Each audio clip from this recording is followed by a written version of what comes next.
Okay? Morning in the word is similarly taken to mean every coming of the Lord, so that it is a word for being created anew. Okay? So I'm continuing. And God said, now this is Genesis 1:6. This is the verse that Swedenborg then gives the inner meaning of. And God said, let there be an expanse in the middle of the waters, and let it exist to make a distinction among the waters, in the waters.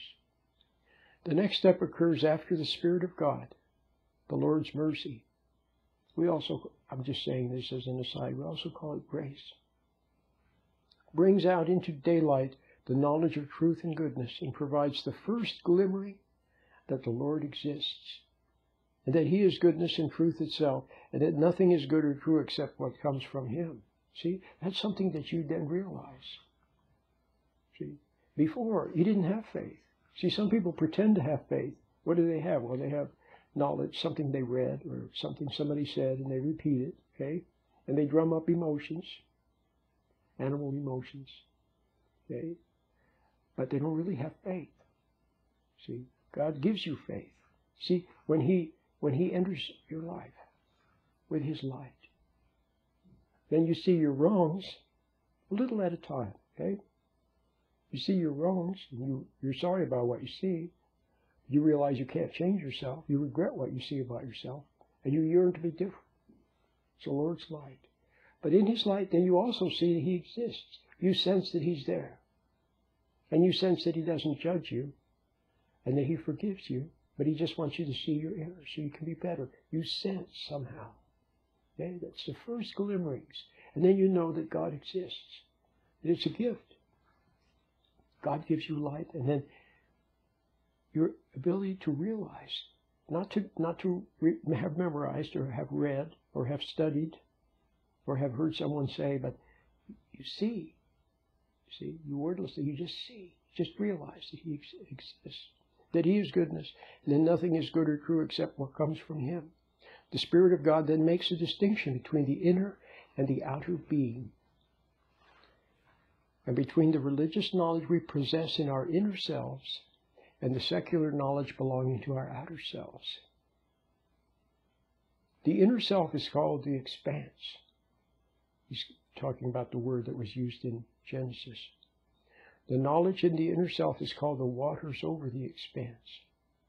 And the facts belonging to the outer self are called the waters under the expanse. Before we are reborn, we do not know even that an inner being exists, let alone what it is, imagining there is no difference between the two selves. This is because we are absorbed by bodily and worldly interests, and merge the concerns of the inner being with those interests. Out of distinct and separate planes, we make one dim, confused whole. So, it's something I've talked about a lot, and I talk a lot about it in recent videos that I've made, and that is that when we meditate, with like the meditation that I have, you learn to separate from thought. See, because what happens is, like Swedenborg says here, the concerns of the world. Our consciousness merges or joins with fuses to our animal mind, our animal brain, our animal body. We're fused to it because we're overwhelmed by the sights and sounds and sensations and emotions, and we identify totally with our body. And we don't even know there's an inner, because our consciousness, see, your consciousness is supposed to delicately hover over the mind, subconscious, and the body, to rule, to rule, see, to influence, to provide a proper authority, a loving or good authority to the mind and body. But what has happened is that your consciousness fused with the sensual, the sensuous, and then was overwhelmed by it. See, and then you fell into it. See, you fell into your imagination. into thoughts, into worries, see, and sensations. And you hid there, and you said something was wrong, but you didn't know what it was.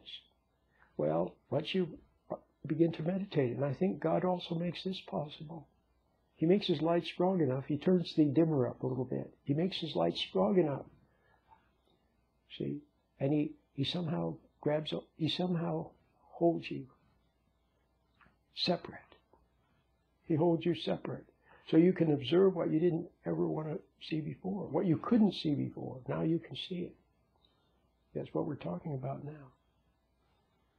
Okay. Remember the beautiful story, A Christmas Carol by Charles Dickens, remember? Where there was Ebenezer Scrooge. And he was not so different from us, was he?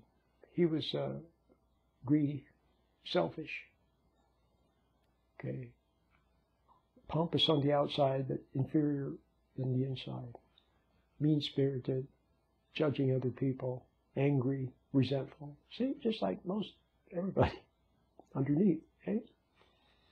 But then that angel came and took him and showed him, see, showed him what would happen if he didn't change.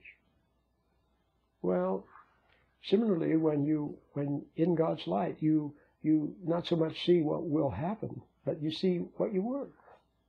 You see your resentments, and before you thought they were fine, and your selfishness, and your judgments of others. You thought it was okay. All of that was okay. Now you see something wrong with it in God's light, and you're able to separate from it instead of submerging and joining and merging with it. You see? Well, I think I better stop now. It's been 24 minutes. Very beautiful. I'm using my Kindle here. This is my Kindle Paperwhite.